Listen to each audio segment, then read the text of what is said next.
Era sikyejjusa ndi musajja Munyarwanda ng'Omuganda bwali Omuganda ng'Omunyankole bwali Omunyankole. Banyarwanda is one of the tribes in Uganda, so nange ndi one of those tribes. Bigenze birungi bambuuzizza ebibuuzo ebyenjawulo. Esooka babadde bambuuza ku nsonga ey'okubeera ne citizenship eya Uganda n'ez'ensi z'ebweru. Mu mawulire gatulinawo wetwogerera nga waliwo ebitagatta ebitandise okulabikira oluvannyuma lw'okuveetinga baminisita abalondebwa General Yoweri Kaguta Museveni. Jjukira abantu bano we balondebwa baleetebwa mu kakiiko Parliamentary Appointments Committee, era nga akakiiko ako ngenda kukubuulira bakatuulako nkubuulire na butya bwe bagenda mu maaso n'okuba nga bayisa abantu bano mu process eno. Wabula waliwo ebibuuzo bingi nnyo ebigenda mu maaso n'okuba nga byebuuzibwa ku nsonga z'abakulu bano, naddala bano abasatu. Uliriza, omukulu oyo ye Dr. Lawrence Muganga. Kimanyiddwa bulungi nnyo nga naye omuwulidde akyeyogerera nti Munyarwanda era si Munnayuganda. Wabula kino si kye kyamugobesezza. Wenjogerera n'oyo baamugobye oba baamulijekitinza, akakiiko kaamuganye ne kamutegeeza nti mukulu togwanidde kubeera minisita mu ggwanga lya Uganda olw'ebyo ebirumira ebitambulira ku linnya lyo. Wabula ate nga si byebyo abasinga obungi bye mwagala okuwulira. Omusajja ono kimanyiddwa nti Munyarwanda era yakwatibwako mu mwaka gwa 2021 mbu yali ali mu ggwanga erya Uganda mu bumenyi bw'amateeka. Kyokka ate ebyo ngo bitadde ebbali, ayina dual, ndowooza eno teba dual. Ebyasooka okufuluma nga biraga ayina dual citizenship. Kati ate gye biggweredde nga batutegeeza nti omukulu ono alina, ndowooza tuyinza okiyita triple citizenship. Alina passport y'eggwanga erya Uganda oyo gw'olaba, alina passport y'eggwanga erya Canada oyo gw'olaba, alina ne passport ey'eggwanga erya Rwanda. Kitegeeza alina obutuuze bw'amawanga asatu. Kyokka ate yabadde ayagala okubeera minisita mu ggwanga erya Uganda. Mu mateeka g'eggwanga erya Uganda tekikkirizibwa. Mu kawaayiro ake-15 article 15 eyogera ku nsonga ezo, ne article 15 section 7 naye erina weeyogerera ku nsonga ezo, era nga kigambibwa mu mateeka g'eggwanga erya Uganda article 19D omuntu tajja kukkirizibwanga kasitooba ng'olina dual citizenship, ng'olina passport ezisukka mu emu, tokkirizibwa kubeera pulezidenti wa ggwanga, tokkirizibwa kubeera vice president, tokkirizibwa kubeera prime minister, yadde okubeera minister, cabinet minister, yadde minister of state, tokkirizibwa kubeera ng'obeera mu kifo ekyo. Kyokka ate omukulu ono yabadde alondeddwa nga minister omubeezi oba state minister ow'ensonga za internal affairs. Ngenda kukubuulira minister wa internal affairs avunaanyizibwa ku nsonga ki. Bwe twavudde ku oyo ate ne tudda ku nsonga z'omukulu amanyiddwa nga Tana, Sanje Tana, mumumanyi bulungi nnyo. Ono nno yasavingako ne mu parliament ebisanja 2 ng'akiikira abantu ba Tororo side eyo. Kakati naye yalondeddwa nga minister wa trade, minister ow'ensonga z'ebyobusuubuzi ono, era naye baamubuuzizza ku nsonga za dual citizenship. Wabula ye n'abategeeza nti ekyamazima nze nina obutuuze bwansi emu, newankubadde nnyinza okuba nina Indian origin naye ndi nzaalwa yawa ne Uganda era ndi Munnayuganda. Ebibuuzo ne byeyongera. Bigenze birungi bambuuzizza ebibuuzo ebyenjawulo. Esooka babadde bambuuza ku nsonga ey'okubeera ne citizenship eya Uganda n'ez'ensi z'ebweru. Ne mbagamba sirina citizenship endala yonna, nze ndi Munnayuganda, sirina passport endala ya nsi yonna endala eya bweru. Kakati oyo yabyegaanye. Kati ate ye Dr. Lawrence Muganga y'omu ku abo, bano nno tebali bokka, y'omu ku abo mbobbo bagenze mu maaso ne beegaana oba ne ba renouncing ne balinawunsinga obutuuze bw'amawanga gali amalala. Kati ebitambulira ku ono ngenda kuwa akatambi awo nti ye yeegaanye obutuuze bwa Canada. Kwegamba yagenze mu butongole officially n'aba nga arinawunsinga, kwegamba n'asazaamu obutuuze bwo bwa Canada. Naye ng'ebyo yabinnyonnyodde kakiiko, obujulizi bwabuze obulumiriza era obukakasa nti ddala ono obutuuze bwa Canada yabusazizzaamu asobole okusigala nga minisita. Kyokka kigambibwa nti mu Canada eyo bano abakulu balinayo ebintu ebyenjawulo, balinayo famire zaabwe, ate nga kigambibwa nti singa embeera ebeetabuse bandibanga bateekateeka okubeera nti eyo gye balina dual citizenship nga gye bateekateeka okuddukira. Kyokka ate ekirala ekyazze era ekyewunyisa mu nsonga z'omusajja ono ate ye kigambibwa nti ayina triple citizenship, ayina ne passport ey'eggwanga erya Rwanda, ekintu ekitakkirizibwa mu mateeka g'eggwanga erya Uganda. Kakati wano agezaako okunnyonnyola nti newankubadde mu mugamba nti Munyarwanda naye ate Munnayuganda, nti waliwo Rwandese ne Munyarwanda mbu byanjawulo. Ngenda kukusomera ogenda kiwulira ogenda kitegeera bulungi nnyo okusinziira ku ye engeri gyagenda maaso n'okubanga nnyonnyola. Wabula akakiiko kagenze maaso n'okubanga kagaana era nga keegaana okukkiriza ebintu bino. Kyokka ate ziba teziri musa. Ne tugenda ate ku kibuuzo ku nsonga ey'omukyala amanyiddwa nga Janet Kataaha Museveni. Ono yali teyiningiddwa nga minisita ow'ensonga z'ebyenjigiriza. Wabula ekyewuunyisa omukyala ono akyagaanye oba kugamba bannayuganda bakyebuuza wa gy'ali talabibwako. Teri amanyi oba mulwadde oba yawona kubanga bbaawe yategeeza nti amukosefu mukko, naye teri amanyi kubanga jjukira baamukomezzaawo. Joel Ssenyonyi agamba tebaamuveetinze, kitegeeza tasobola kukuba birayiro. Jjukira abantu bano babalonda kuba minisita tebiba bubeezi nti olw'okuba oli alagidde newankubadde nga kizibu nnyo okusazaamu ekiragiro ky'oli. Kati oluvannyuma lw'amannyo okugaleeta akakiiko kaagasunsudde ne kabaveetinga ne kababuuza 4 na 5 nga bw'owulidde Sanja Ettana bw'akugamba. Wabula ono teyalabiseeko. Era oluvannyuma lw'okuba nti teyalabiseeko takkirizibwa kugenda kulayira.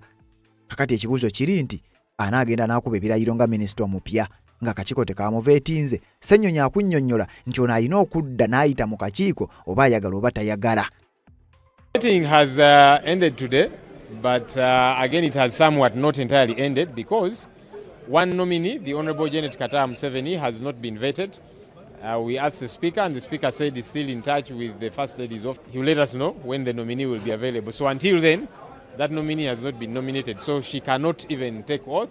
Okitegedde, Ssenyonyi akugambye tasobola kugenda kukuba birayiro kubanga tebaamuveetinze. N'ebigambo ebirala bitambulira ku mukyalo oyo byonna ogenda maaso n'okuba ng'obitegeera. Naye ate ebyono ate byo biri complicated mukko. Omuntu ayinza okulowooza nti oba abamu bali tribal, naye ate ne Deputy Speaker amanyiddwa nga Thomas Tayebwa naye yayogeddeko ku nsonga z'omukulu ono, era mbu Deputy Speaker ye yalumiriza era ye yabadde ne report newankubadde nga bonna baabadde nayo. Baabadde ne report ekakasa nti omukulu ono alina ne passport y'e Rwanda, alina obutuuze bw'e Uganda, alina obutuuze bw'e Canada, alina obutuuze bw'e Rwanda, era nga ne mu 2021 nkugambye yakwatibwako ng'egimu ku misango egyali gimuvunaanibwa kubeera mu ggwanga lya Uganda nga talina bimwogero gamba nga takkirizibwa kubeera mu ggwanga lya Uganda ng'ali mu bumenyi bw'amateeka. Era mbone byo ku misango emirala egyali gimuteereddwako mbu kwe kubeera nti yali embega oba yali abega eggwanga lya Uganda ng'aliketta akettera ggwanga lya Rwanda. Paulo Kagame Rutagambo alikulembera mbu ng'ono information agijja wano n'agitwala eri. Egyo egimu ku misango egyali gimukwasizza era tetumanyi wa gye byaggwera, wabula waayita akabanga katono nnyo bw'atyo n'agenda maaso n'okuba ng'ateebwa. Kyokka ye bw'omuwulira ng'ayogera akutegeeza nti nze ndi Muganda, ndi Munnayuganda wadde ndi Munyarwanda. Ekintu kino ekigenze maaso n'okubanga kibuuzibwa bannayuganda nti kakati ekituufu kye ki. Agamba nti ye wadde mugamba nti Munnayuganda oba agamba mwawule enjawulo wakati w'Omunyarwanda ne Rwandizi, waliwo nationality ne wabaawo ne ethnic background n'ebirala nga wabyogera tugenda bikunnyonnyola. I'm not a Rwandese. Waliwo enjawulo yawula a Rwandese and a Munyarwanda. Munyarwanda here. Akugambye waliwo enjawulo wakati wa Rwandese and Munyarwanda here. Era yakugamba wadde Munyarwanda naye Munyarwanda wa wano ali supposed okubeera minister newankubadde akakiiko kasunsudde ne kogola bikayogedde nga bwe ngendo genda maaso n'okuba nga mbikuleetera nga bwe tugenda maaso n'okuba nga tukutuusako naddala gwatana subscribe nga nkikusaba kkirira wansi awo olaba ekigambo subscribe kikwateko kwata kadeka notification tubeere nga tutambula ffenna. Omukulu Omunyarwanda eyabadde alondeddwa nga minister wa internal affairs kigambibwa yandibanga ekifo kiyinza okumuyita mu ngalo newankubadde nga bannayuganda bagamba temubeera nnyo na ssuubi nti akakiiko kano aka parliament kayinza okuba tekajja kuba na powers ku rejectinga muntu Yoweri Kaguta Museveni gwaleese, wabula twategeddeko nti erinnya lyaddiziddwayo ewooyo eyaleeta erinnya then either bakonsidalinga omuntu omulala oba batunule mu nsonga eyo balabe kiki ekyokukola nga kiraga omukulu ona ekifo kyandimuyita mu myaganya gy'engalo n'atafuuka minisita. Bannayuganda basimbye Nakakongo. Katugyewo akalango kano nze gye mbikusomere ebya Janet Museveni nabyo bitiisa. Essaawa yonna yandibanga naye agenda kuggibwa mu kifo singa akakiiko kanaabeera ne powers okwekisesaizinga etteeka nga bwe liba litambula onaawulira. ensonga z'obufumbo olina omwami naye ng'akutawaanya olina omukyala ng'akutawaanya bajja ne bakwagalako ne bagenda gwe alina ebizibu mu byenfuna nga sente zikuyita mu ngalo wooteeka sente zifa bufi b'owola tebazza gwe aloota ng'ogwa mu nnyanja gwe alumizibwa omutwe nga guganja okuwona naawe aloota ng'ebintu bikozesa ensonga z'obufumbo nina ekifo ku mugga awali amayinja wennyambululirako ebisiraani ekikwa ekifiiriza omudibo obutaganja obutaweebwa nzijanjaba abantu ab'enzikiriza zonna nsiŋŋaanibwa njeru ku lw'ejjinja gwanjagala kuba ku nnamba yange eyo naawe ali ewala ennyo yita ku WhatsApp. Yes, webale kubanga okyaliko, webale kubanga okyagoberera yonna gy'osinzira okubanga gy'otulabira atanaba kubanga osubscribinga kikole. Kirira wansi awo olaba ekigambo subscribe kikwateko, kwata kale ka notification obeera omu ku abo abasooka okumanya buli we tuba tutaddeyo ensonga zonna nga bwe tuzireeta obeere ng'obeera notified. Tulina wano amawulire ge weetaaga ogenda maaso n'okubanga owuliriza. Janet Kataaha Museveni yandifiirwa oba yandigibwa mu kifo ky'obwa minisita singa akakiiko ka palamenti kano kabanga ddala kalina powers era nga kalina amaanyi agagenda maaso n'okubeera nga galijekiti oba nga gateekesa amateeka mu nkola. Kigambibwa vetting procedure eya cabinet and state ministers yagenze maaso okubanga happening olunaku olwajjo. Janet Kataaha Museveni yalondebwa nga minisita owa education yakomezebwa mu ministry mwe yali. Jukira gye buvuddeko baatutegeeza nti mukosefu mukko. Kakati kigambibwa nti omukyalo ono teyabaddewo, teyasobodde. Era mu butasobola kitegeeza abatajja kuba birayiro kuba nakugambye bano olumala okubalonda baba bali supposed ogenda maaso n'okubanga bakuba ebirayiro. Kubanga kino etteeka lye kigamba era batugamba appointed and vetted ministers in Uganda are constitutionally required to swear in before assuming office. Omuntu yenna nga bamulonze nga minisita mu ggwanga lya Uganda ne bamuvetinga akakiiko nga bwe kakoze bano ali supposed ogenda maaso n'okubeera nga akuba ebirayiro. Once they are approved by Parliament's Appointments Committee, they must take the official oath of office, the oath of allegiance, and the oath, the cabinet oath, to legally bind them to their mandates. Bw'aba talayidde nga takubye ebiragiro ebyo tagenda maaso na kubeera nga atuula mu ofisi ye era abatakisobola. Uliriza. The taking of oath is mandated by the 1995 Constitution of the Republic of Uganda. A minister cannot legally execute the functions or receive the instruments of their office until they have officially taken and subscribed to this oath. Singa abatalayidde nga talabiddwako ng'akuba ebirayiro. Mujjukira mu bakansala bwe babadde balayira, bakansalazi, waliwo omusajja eyaggyibwa mu ddwaliro n'aleetebwa nga bambi embeera mbi n'akuba ebirayiro n'addayo. Teyaddayo wabula n'afa kubanga baamujja mu ddwaliro, baamujja ku okisigeni ne bamuleeta nga baagala alayire era bwe yamala okulayira bambi n'akutuka n'afa kubanga obulamu bwali butono nnyo. Kakati kigambibwa nti kyatteeka alina okubeera nga alayira. Bw'atalayira ekifo maneya ne emmye. Kakati akakiiko kano kanaabeera n'amaanyi ago agasobola okutuukiriza etteeka kye ligamba. After vetting, the Speaker of Parliament communicates the committee's approval to the President. The President or designated official then presides over a formal swearing-in ceremony typically held at State House or the Kololo ceremonial grounds. Babamala akakiiko nga bwe kaakoze okumala obbavetinga. Najja n'abeerawo n'alayira oba amina akakiiko ne kamusunsula ne kamu approvinga. Akulembera eggwanga obudde obwo oba omuntu yenna abeera designated official ategeka na presiding over okulayira either kuyinza okugenda mu maaso mu State House oba Kololo ceremonial grounds. Naye ekyewuunyisa oba ekyebuuzibwa singa okulayira kuno kuba kuteekeddwa mu State House waliwo ayinza okumanya nti oba yalayidde oba teyalayidde. Ministers who are not elected members of Parliament, ex-official members must also swear an oath at Parliament before they can sit, participate or advise the House. N'abo ba minisita bonna abagwa mu mitendera gyonna bateekeddwa okugenda maaso n'okubanga bakuba ebirayiro byabwe bo ebyabwe babikubira ku palamenti ne bagenda maaso n'okubanga balayizibwa then ne basobola okutwala ebifo byabwe. Kati mu katambi kano Ssenyonyi atugamba nti omukyalo ono teyabaddewo era mu butabaawo tajja kusobola kuba birayiro. Kakati ekibuuzo kiri nti anaatuula mu bwa minisita ebibuuzibwa n'ebitagatta mu cabinet eyalondeddwa bikyagenda maaso n'okuba nga byeyongera. Baminisita baliko question mark, abamusiba Nancy, abalala baabo tebaliiwo. Kakati kiki ekiddako? Voting has ended today, but again it has somewhat not entirely ended because one nominee, the Honourable Janet Kataa Museveni, has not been vetted. We asked the Speaker, and the Speaker said he's still in touch with the First Lady's office. He will let us know when the nominee will be available. So until then, that nominee has not been nominated. So she cannot even take oath because she has to first go through this process. Yeah, the other concerns we have raised severally, even Ssenyonyi agamba nti oyo nomini teyabaddewo era yayogeddeko ne speaker n'amutegeeza nti akyali in touch ne family ne office ya ye ne office ye bagende maaso n'okuba nga bamutegeeza ensonga ezo nga bwe ziteekeddwa okuba nga zitambula. Wabula ekibuuzo kiri nti etteeka bwe liba ligamba nti omuntu waba talayidde tateekeddwa kutuula mu office ye, kinaasoboka singa anaaba talayidde, oba ekibuuzo kisigale nti ajja kulayira.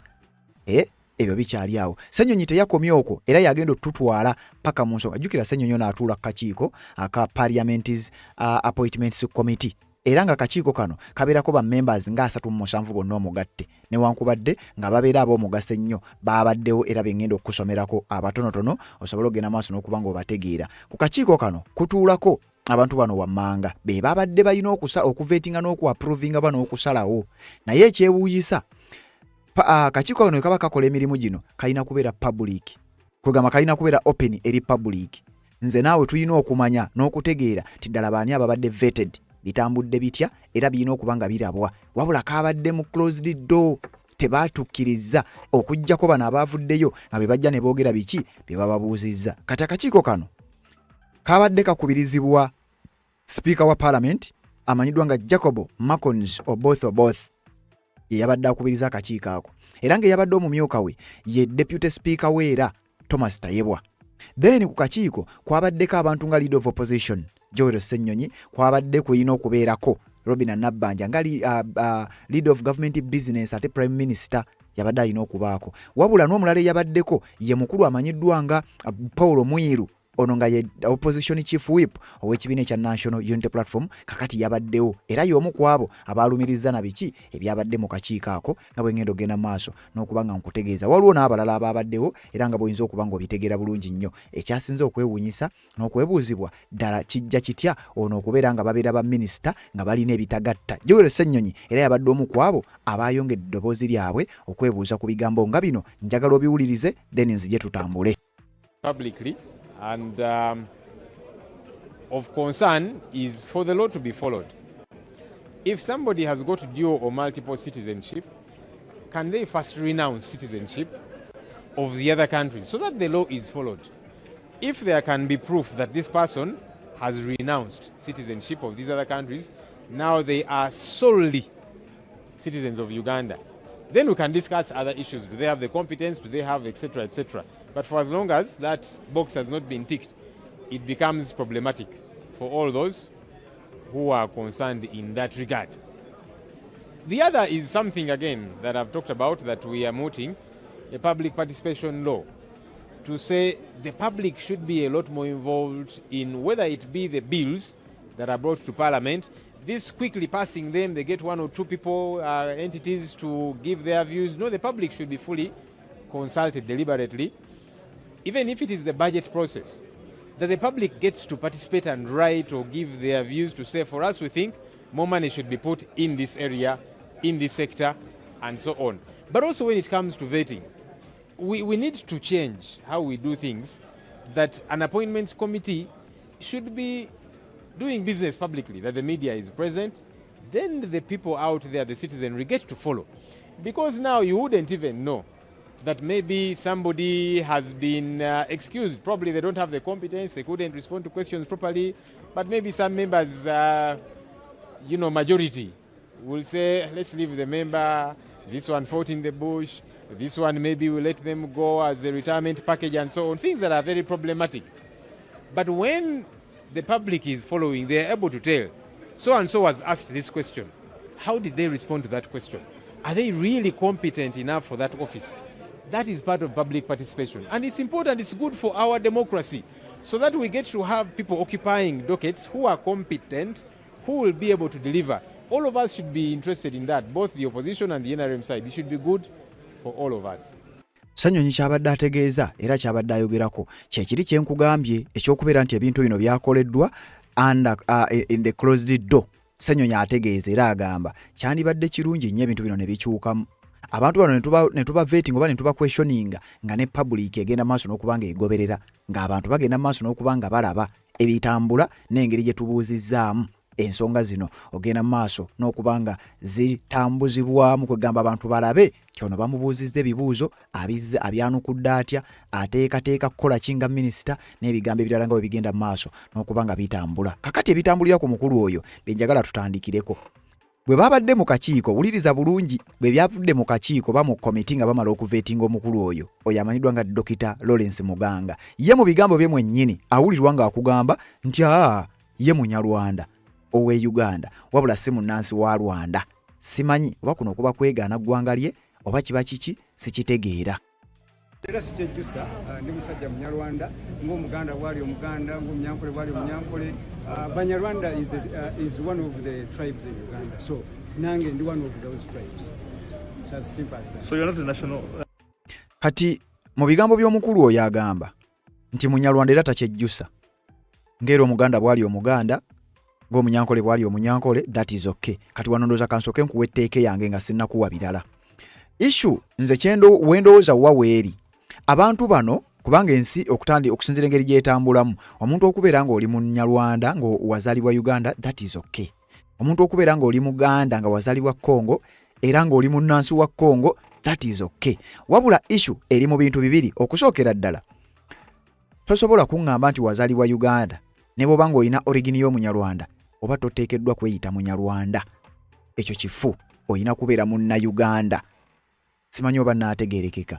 Ne bw'obeera Muganda nga wazalibwa Kenya toteekeddwa kweyita Munna-Uganda eyowe Kenya, olina kubeera Munna-Kenya kubanga constitution n'amateeka n'agagali international kino gakyogerako era gakikkaatiriza. Kati issue weesooka okuva nti kati ono alinga agezaako okutegeeza nti wadde nazaalibwa mu Uganda naye ndi Munyarwanda, ekintu ekiraga kubanga liri ggwanga eryetongodde. Liri ggwanga eryetongodde. Wano waliwo abantu abali mu Uganda constitutionally nga bakkirizibwa era nga beexercising era nga tebalina buzibu n'abantu lwa nsonga bakkiriza banna-Uganda newankubadde nga balina origins okuva mu mawanga amalala. Era bye ebigambo by'owulira ebitambulira ku bantu abamu. Kakati ono ye agezaako okugamba nti nze ndi Munyarwanda wadde ndi mu Uganda era ng'agamba nti mu Rwanda kwegamba Omunyarwanda ndimu ku tribe eziri mu Uganda mu butongole. Era yavuddeyo n'ategeeza nti twagala mwawule, waliwo enjawulo wakati w'Omunyarwanda and Rwandizi. I'm not a Rwandese. Waliwo enjawulo yawula a Rwandese and a Munyarwanda. Munyarwanda here. Sikyejjusa ndi musajja Munyarwanda ng'Omuganda bwali Omuganda ng'Omunyankole bwali Omunyankole. Banyarwanda is one of the tribes in Uganda, so nange ndi one of those tribes. So as simple as that. So you're not a national. Munyarwanda era sikyejjusa ndi musajja Munyarwanda ng'Omuganda bwali Omuganda ng'Omunyankole bwali Omunyankole. Banyarwanda is one of the tribes in Uganda, so nange ndi one of those tribes. So as simple as that. So you're not a national. So I'm not a Rwandese. Now waliwo enjawulo yawula a Rwandese and a Munyarwanda. Munyarwanda here. They ask as many questions as possible, and every topic is open to be discussed. So, are you sure that this question of your citizenship might not affect your appointment? I don't know. I leave that to the members to decide because they have to choose what they think is right. They have to do their job. For me, I've made my case, and I think it has been sufficient. Can we make this more simpler? Do you have 2 passports of different countries? I mean, before I came in here, I definitely had 2 citizenships. That's the Ugandan citizenship and the Canadian citizenship. Like every young person who really aspires to do better, you leave this country and you go to different countries, trying to work there, and you get some money, you help your people you left back home, you can help your brothers, your sisters, your parents, and even the friends So that is me, but it has so many Ugandans do that. And as I speak right now, there are some who are at the airport leaving the country. Before you know, they will have citizenships of other countries. And, but that does not take away one's love for the country. I am Ugandan, and I think even when I live the life we live, God has given me life, but I don't think I'll live permanently. But when I die, I'll also be buried here in Uganda, closer to my parents, who are resting in Seta, Polo, in Ugwa village. So that is my ancestral home. But Uganda is my country. I love my country. Do you have any plans of renouncing the other citizenship?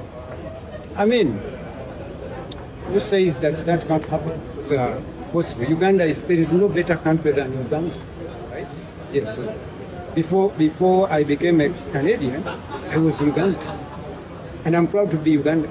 And I love my country. So even if I remained with one citizenship and it is Uganda, I'll be very, very proud.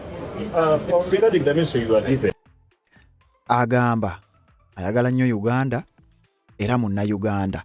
Wabula ate bino ngo bitadde ebbali, waliwo ate ebigambo ebitambula. Omukulu ono alabika ayina ate citizenship sisatu, si dual citizenship, wabula ndoza tukiyite triple citizenship. Ayina passport ye Uganda, ayina passport ye Canada, ayina ne passport ye Rwanda. Kitegeeza ayina obutuuze bwansi ssatu bwekibanga kisoboka. Waliwo wano ebintu ebiyinza okuba ebizibu by'okulaga wano. Nga womanyi documents zino tezikkirizibwa kubeera nga tuziraga ku mikutu nga gino, naye njagezaako okulaba nga mbiyisaayisawo mbibikke. Ezo zonna z'olaba tugamba tuziyite sijja ziyita ndagamuntu, wabula passport size. Passport ezo z'olaba ziri nnya. Bintu bino biyinza okuleeta obuzibu ku mukutu guno, tebikkirizibwa kubeera nga biragibwa nnyo, naye kasito kirungi okitegedde nti mbirina wano era byensinzirako. Okusinziira ku sources ez'enjawulo, omukulu ono alina passport eya Republic of Uganda, alina passport Republica EU Rwanda, Republic du Rwanda, alina passport ya Rwanda era nga ye Muganga Lawrence. Alina passport ey'eggwanga erya Canada. Kitegeeza alina passport sisatu. Kino nze mbadde simanyi nti kisoboka, naye okusinziira ku information kiraga nti abirina. Kyokka ye munne Gashumba yagezaako okugaana kino n'okukiwakanya era agamba nti ono alina dual citizenship. Ebibuuzo byebuuzibwa, lwaki abeera alina passport bbiri newankubadde bangi babeera nazo, wabula bangi bagamba okusinziira ku nsonda ezeesigika nti Canada alabika alinayo famire ye, oba oliawo ne Rwanda wandiba nga waliyo famire ye, nti era teweewuunya nnyo nga bano abakulu bandibanga balina we beeteekerateekera, oba oliawo nga giwunye bayinza kuddukira wa, bayinza kugenda wa, we bayinza okulaba nga bafuna obubuddamu. Kati nga kirowoozebwa nti Canada ne Rwanda oba oliawo byandibanga ze options zabadde nazo ez'okulondako. Frank Gashumba agamba nti passport ye Rwanda bali mu kumuwaayiriza. Era ye Gashumba agamba nti bano baleese ensonga eno nga tebalina na ripooti, nti nga Thomas Tayebwa yekka yagirina, wabula Thomas Tayebwa kwegamba si yabadde yekka mu kakiiko era n'abamu ku babaddemu nabo baalumiriza kino. Kakati Frank Gashumba kansooke nkuwa ebigambo bye, then nkutwale ku passport ey'okusatu ejja etya mu bino. Muto wange era muganda yange Dr. Lawrence Muganga n'alondebwa okubeera State Minister wa Internal Affairs. Olira.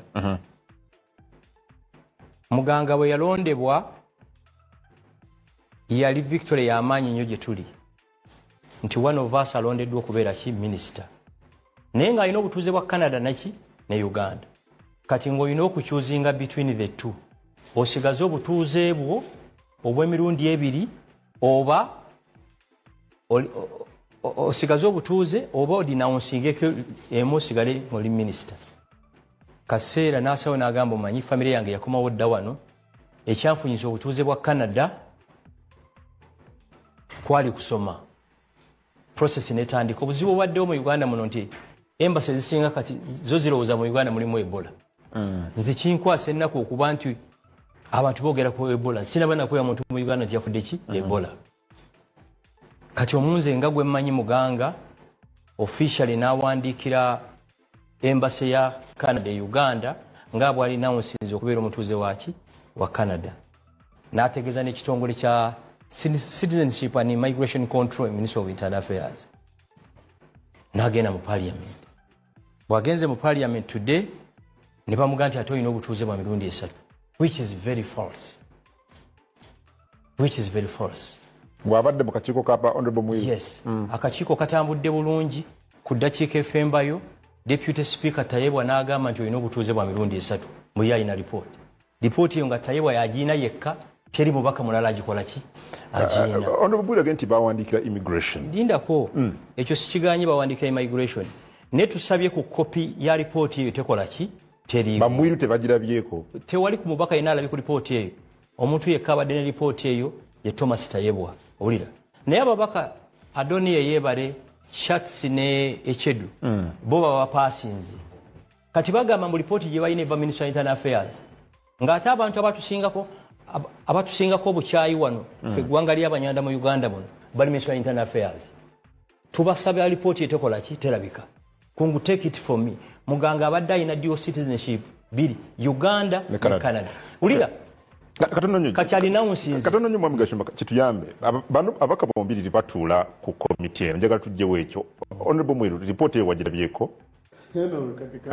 Of course report katika kanchogere bwenti first engeri yendi member wakakiiko sagala kubanga nti mpointinga atani individual nenjagala kusetinga the record straight. First nze fenga abaini UP oba abadde ku kakiiko kuno tetukkiriziganya nti bonna abaana waliwo abadde akolufaying.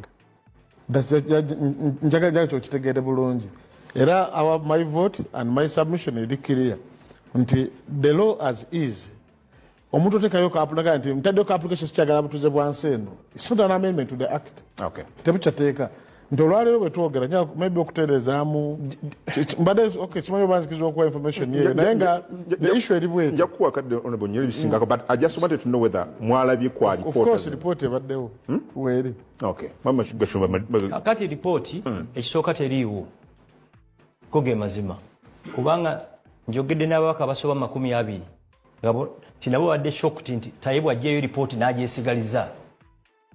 Frank Gashumba agezaako okugamba nti ono ayina dual citizenship, ayina passport 2 kyokka ate waliwo ebigambo ebirala ebifuluma nti omukulu ono ne passport y'e Rwanda agirina era nga munnansi w'eggwanga. Bino nno ebintu birabika ng'ebyangungu era birabika ng'ebitono naye zino ensonga nnene. Ministry gye babadde bamuwadde eya Internal Affairs ekyamazima byevunaanyizibwako mwe muli ate n'okuyishuwinga oba okugaba endagamuntu passports n'ebirala ebifaanana bwe bityo kubanga batugamba ezimu ku roles eza Ministry of Internal Affairs issuing travel documents, passports, national ID n'ebirala kye bayita oba kyoyinza okuyita emergency travel papers byonna visa and permit regulations, citizenship processing, oyo yabadde agenda okubanga abikwasaganya akakiiko kamusunsudde. Kakati Frank Gashumba ensonga lwaki abadde oyogera ku Thomas Tayebwa. Thomas Tayebwa yategeezezza nti abantu balinga 4 abo ababadde baliko question mark era Thomas Tayebwa n'ategeeza nti bano bagenze ne ba renouncing citizenship zaabwe mu mawanga gali amalala wabula tetunnafuna bujulizi bulaga nti baazi renouncing balyoke bajje kyokka ate ekyono kigambibwa nti ne wana renouncing ye Canada yandibanga ayina n'eye Rwanda. Ekiwandiiko ngenda kikusomera kansooke nkuwa ebigambo bya Thomas Tayebwa ogenda kutya. And I can without fear of contradiction inform you that the 4 colleagues who had been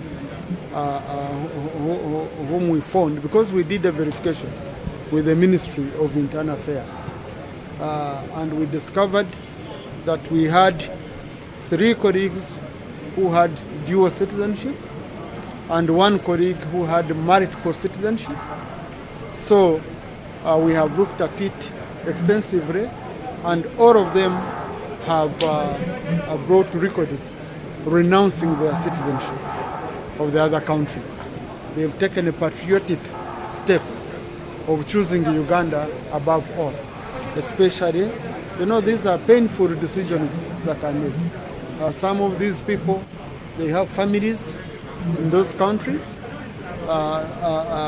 Whatever they've been making in those countries, they send back to Uganda to develop Uganda.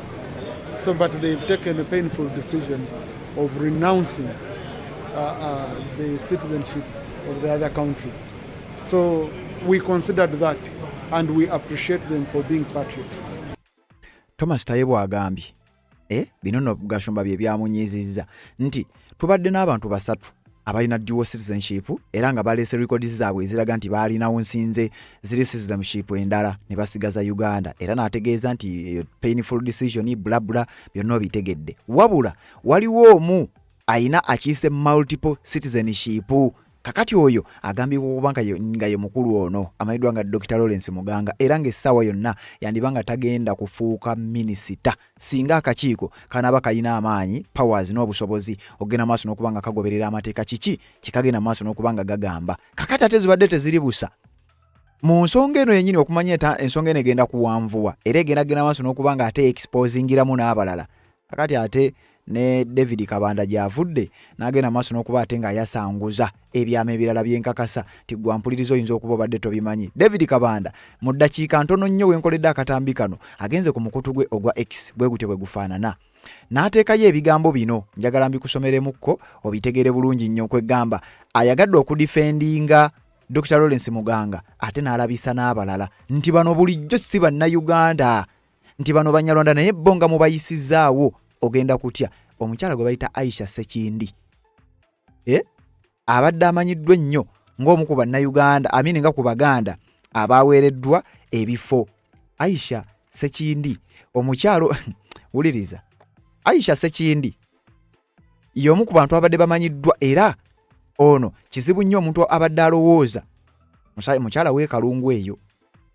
David Kabanda akikakasizza Aisha Sekindi Munyarwanda, Diana Mutasingwa Munyarwanda. Ulira wawandise Dr. Muganga Lawrence was not rejected by the committee for being a Munyarwanda, a narrative I see some people so deceptively selling. We have other leaders who are Banyarwanda who were approved and have been approved in the past. Nti issue ya Dr. Lawrence Muganga tebamuganyo bati bamurejectinze mbolo okubeera nti Munyarwanda ngaba muwe mwagalo kitambuzo banga bwe muri mu kitambuza. David Kabanda ayogera nti bamuganyirwa nsonga ndala era tubadde n'abakulembeze banje ebbanga lyonna bazzenga baaprovingibwa nga ate Banyarwanda n'abamenya amannya n'agamba Honorable Aisha Sekindi and Diana Mutasingwa were approved yet they are Banyarwanda but Ugandan citizens. Nti kyekiri omukulu ono kyabadde agezaako okunnyonnyola nti ame Munyarwanda but in Uganda muyina okuwawula ebibiri era n'ategeeza nti ye Munnayuganda newankubadde ng'ayina origini ye Rwanda. Muganga was not approved after he denied holding a Rwandan passport, but the committee investigations confirmed he holds the 3 passports, Ugandan, Canadian and Rwandan passports. Okategedde omukulu ayina passport ye Rwanda. Bino bigambo bya David Kabanda, Secretary General w'ekisinde kya PLU ekikulemberwa General Muhoozi Kainerugaba. Bino nno tebinnagwa. Ayina passport ye Uganda, Canada ne ye Rwanda. Ugandan, Canadian, Rwandan, why was he denying it? Ono nno alinga atagezaako okulwanyisa onaawulira.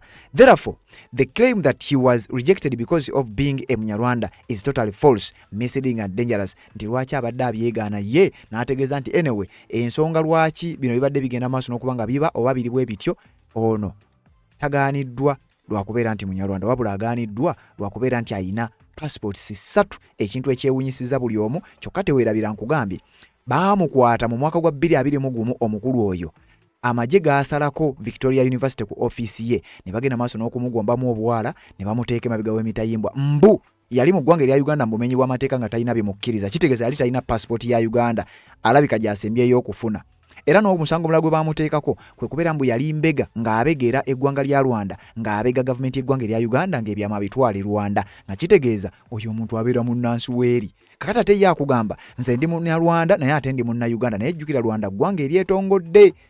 Kakati ebyono bikyagenda maaso n'okuba nga biwanvuwa. Omukulu ono agamba nti yagenda e Canada kusoma naye ate abamu bagamba nti ekyamutwala e Canada oba ekimuleetera okuba n'obutuuze bw'e Canada oba oli awo singa giba giwunye osobola kuba nga asobola okwekayo abantu okuddukirayo n'ebifaanana bwe bityo. Kati mu kiwandiiko ekifulumidde ku mukutu gw'amawulire ogwa Chimp Reports kyongera okukakasa nti ono alina passport y'e Rwanda. Lwaki mu passport si zonna eyo gy'asinga okwegaana? Lwaki beegaana eggwanga eryo? Wuliriza. Mu kiwandiiko batugamba nti Appointments Committee rejects Muganga nomination over citizenship questions. Akakiiko akasunsula kagaanye okubanga kamuyisaawo olw'obutuuze olw'ebibuuzo ebitambulira ku butuuze bwe. Ne batugamba Parliament's Appointments Committee has rejected the nomination of Victoria University Vice Chancellor Dr. Lawrence Muganga as Minister of State for Internal Affairs after he reportedly failed to satisfy members on the questions surrounding his citizenship status.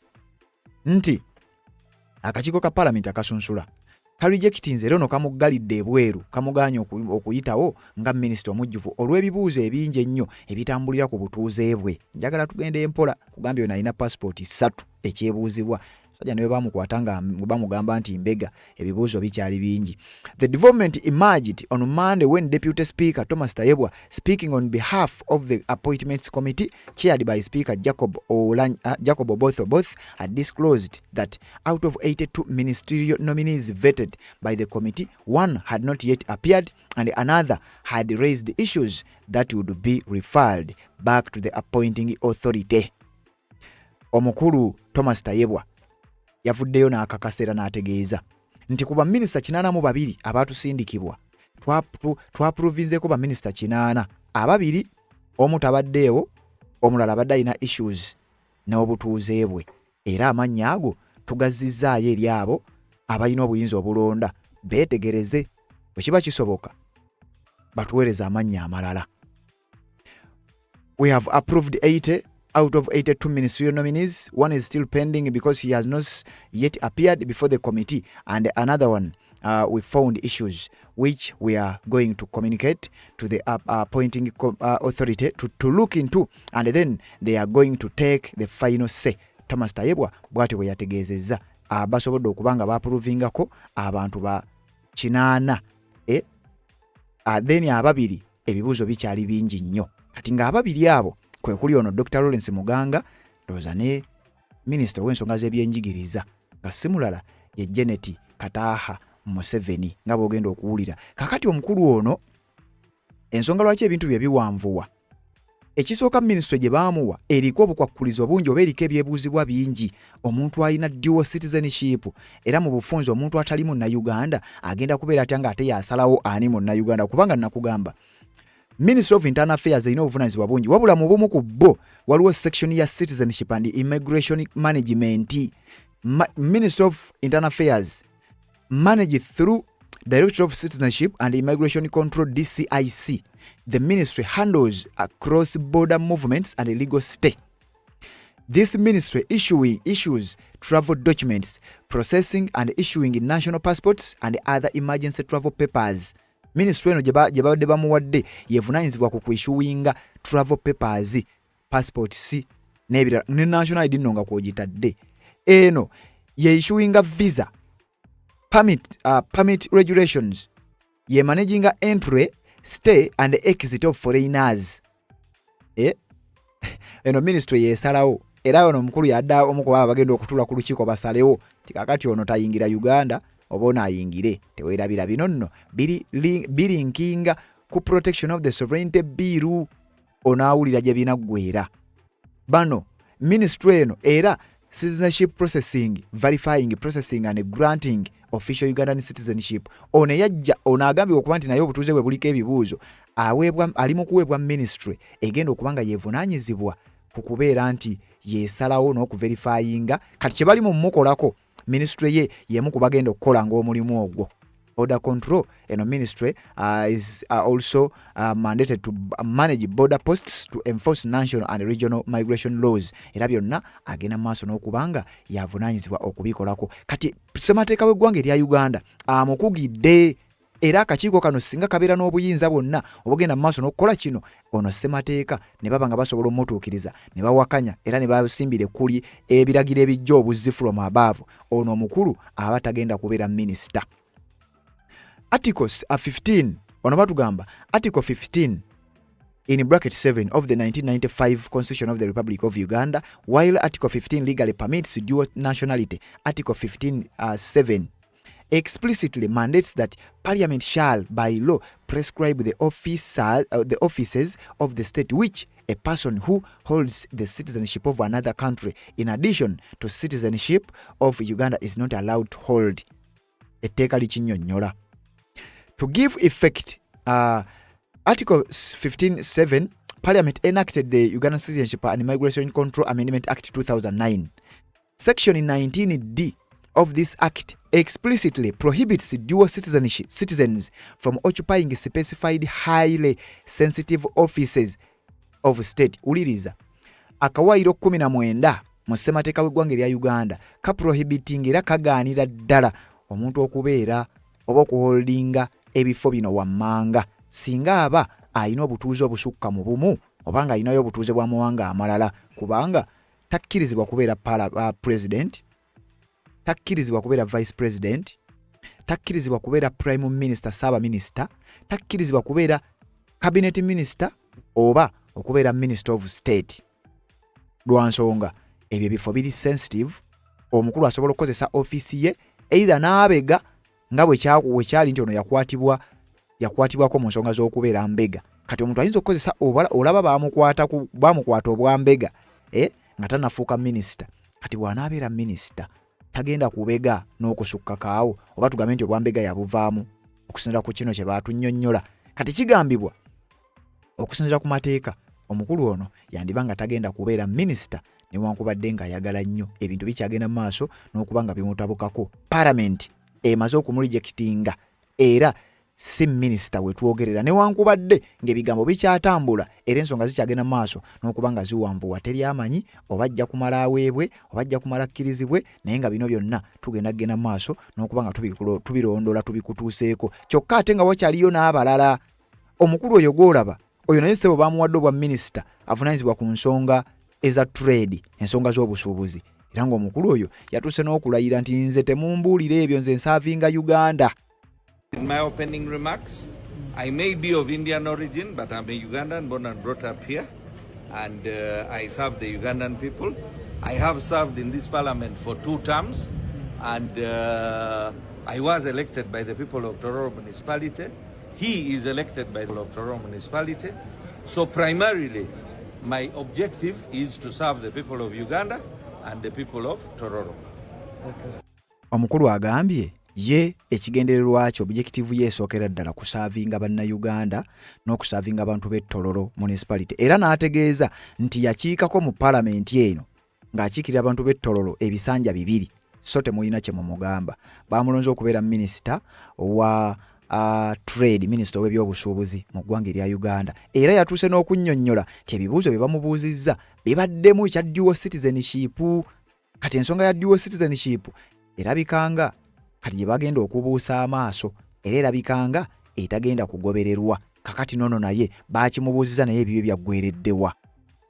Bigenze birungi, bambuuzizza ebibuuzo eby'enjawulo. Esooka babadde bambuuza ku nsonga ey'okubeera ne citizenship eya Uganda n'ez'ensi z'ebweru. Ne mbagamba sirina citizenship endala yonna, nze ndi muna Uganda, sirina passport endala ya nsi yonna endala eya bweru. Ono ye yabyegaanye n'ategeeza nti ye talina citizenship ndala, alina passport ya ggwanga lyonna newankubadde ng'alina Indian origin nga bw'omuwulidde agamba. Okay, waliwo ensonga ez'enjawulo kye mbagambye. Ekyamafuta kikwata ku nsi zonna kubanga entalo eri mu Gulf countries, ate amafuta agasinga gava mu Gulf countries. Naye nze kye mmanyiiko ate kye nasomyeko ne Uganda egenda okufuna amafuta agage. So tugezeeko nnyo tusabe n'amafuta gaffe gafulume, ffe tutandike okukozesa gaffe. Kale n'oyo naye kati minisita webale kubanga okyagoberera yonna gy'osinzira okubanga gy'otulabira ddala gw'atambula naffe tanaba kubanga osubscribinga ku mukutu guno kkirira wansi awo olaba ekigambo subscribe kikwateko kwata kade aka notification kakuyamba okubeera omu ku abo abasooka okumanya buli we tuba tutaddeyo ate ne tuba nga tutambulira ddala ffenna ate amaze okubanga osubscribinga gendako mu comment section teekayo obubaka bwo ku nsonga zino zennyini aze tukuleetedde then tubeere nga tutambula naye ebigambo bya dual citizenship bikyagenda maaso n'okuba nga bireeta ebizibu bikyagenda maaso n'okuba nga byogeza abantu obwama era bikyaleetera bangi ebizibu by'oba olyawo ebiyinza okuba ebizibu ennyo ebyokusobola okuvaamu eggwanga erya Uganda essaawa yonna ojja kuwulira ffe weetuli ogenda maaso n'okuba nga tubikutuusaako naddala gw'atambula naffe era oba tonaba kubanga osubscribinga kikole tubeere nga tutambulira ddala ffenna tugenda maaso n'okuba nga tuwuliziganya mu updates ezigenda okuba nga ziddako wabula neebaza abajja mu comment section ne muteekamu obubaka bwammwe nyinza obutasobola bumalayo naye at least nja kuyitayitako komu obwo obutonotono bwe nsobola okuba nga nsangayo Kabaale Peter webale kubanga kwoli message yo yatuuse bulungi nnyo mu comment section Bikirwa Jenny nga bulijjo webale kubanga ogoberera ono bamuyise Zakaria Saya webale kubanga kwoli n'agamba webale kutuweereza munnaye gwasinga okubanga obeerako ono bamuyise Rachel Majerina webale kubanga kwoli Hirwe Vincent webale kubanga ogoberera Kawoya Moses webale kubanga kwoli message yatuuse Ashamina Naka webale kubanga kwoli ono bamuyise Sina Endless Life webale kubanga naye kwoli Anthony na Seba naye bale kubanga ogoberera message yatuuse Lwakitula Zone nga bulijjo bale kubanga kwoli ono bamuyise Akwero Docas naye bale kubanga ogoberera omukuto gwa Red Zone TV Mosh Hussein webale kubanga kwoli Margaret Muwanga n'agamba agoberera webale kubanga naawe ogoberera omukuto gwa Red Zone TV Naiga Stella webale kubanga kwoli Luziana Wambi nga bulijjo webale kubaako ate n'okuteeka obubaka bwo ono bamuyise Nansubuga Noelini ow'Emmamba webale kubanga kwoli